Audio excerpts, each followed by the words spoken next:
So before we dive into the medicinal properties of specific herbs, I think it's important that we think about sort of broad ideas about formulation and how you're going to start creating those recipes on your own. So for herbal tea formulations, there's going to be simple formulas, that's just 2 herbs, and then there might be more complex formulas that are 3+ herbs. So when you're thinking about your simple formulations, one of the first ways to think about it would be sort of a broad spectrum view. And what I mean by that is choosing 2 herbs that have similar properties but work in slightly different ways. So a good example would be, say you wanted to make sort of a gut healing tea.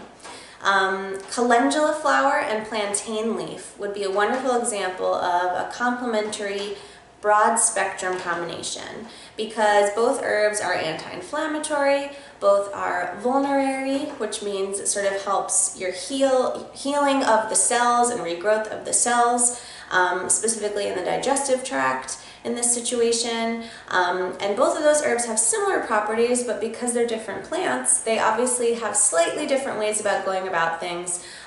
Their chemical makeup's a little bit different. So both of those herbs are working for the same end goal, but doing so in slightly different ways. Another way of thinking about it would be slightly more holistically. So say you're dealing with the flu, and not only do you want to deal with the actual flu, the actual viral infection, but you also want to deal with the symptoms. So your first herb might be elder. Elderberry is super helpful for immune boosting. It sort of helps prevent the virus from replicating in your body and sort of continuing to wreak havoc on your body. But then you also have symptoms. So say you want to combine elder with ginger. Ginger is warming. So say you're someone who has the flu and gets chills. Ginger would be a wonderful medicine for that. It's also helpful for nausea. So say that's another one of your symptoms. Another example could be elder and lemon balm. Lemon balm is helpful for mood elevation. So I know personally when I'm sick, my mood is certainly not very high. So it would be nice to combine elder with lemon balm. And lemon balm is also really great for nausea. So that's, again, a helpful combination. A third way to think about it would be what's called an affinity driver combination.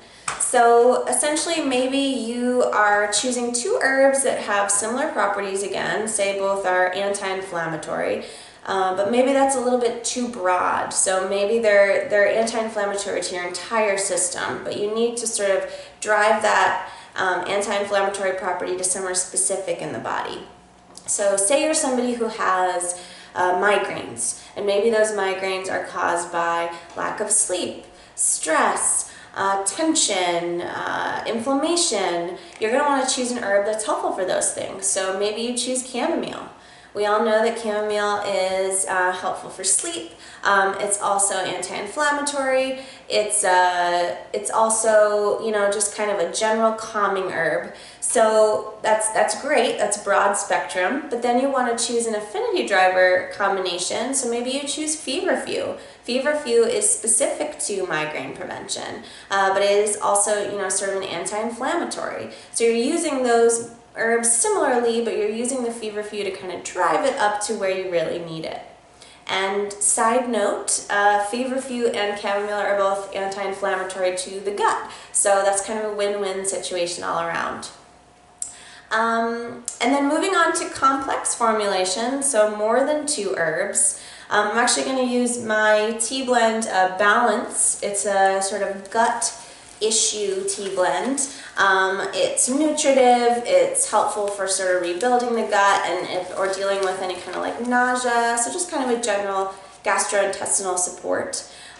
So the kind of main idea about complex formulation is I always try to think about sort of one main herb, sort of the hero of the recipe, and then complementary herbs below that. So in this situation, my main herb is calendula. So going back to that first example, calendula is anti-inflammatory, it's healing to the gut cells, just generally going to sort of bring your gut health back up.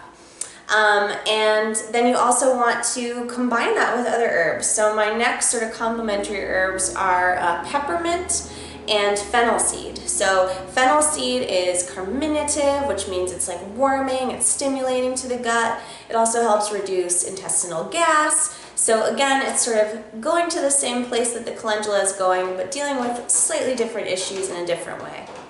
And then peppermint is, I think, very commonly known to be good for nausea. It's also helpful for gas, just kind of general indigestion. And this is a good time to sort of mention that you also want to think about the tastes of the herbs when you're making your recipe. So I love the way that fennel and peppermint and calendula complement one another. I mean, if you're drinking this tea for medicine, you might as well make it, enjoyable for yourself. So that's sort of a side note to think about the tastes. And then in this formula, the two last sort of extra complementary herbs are stinging nettle leaf. So stinging nettle leaf is one of my most favorite herbs. It's considered to be sort of an herbal food. It's very nutritive. It's very sort of helpful to bring support to all parts of the body. So you're getting nutrients to create healthy blood and bones, and it's helpful for your skin.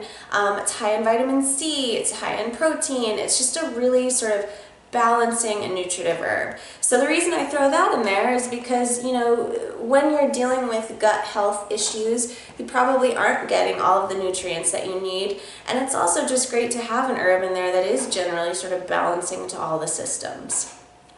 And then the last herb is actually tulsi or holy basil. And the reason I have that in there is kind of also going back to that flu example earlier. When you're sick, your emotions might be kind of out of whack, or you might feel kind of stressed. And tulsi is a wonderful adaptogenic herb, so it helps your body kind of deal with stressors. It's considered to be sort of a tonic for the body and the mind. So it's just kind of a wonderful final complement in this recipe. So I hope that gives you a little bit of an understanding of sort of the general ideas of formulation. We'll get deeper into it in later videos, and you can see that there is text accompanying this, so you can see all of this written down and written out, and you can see some of those examples. Thanks.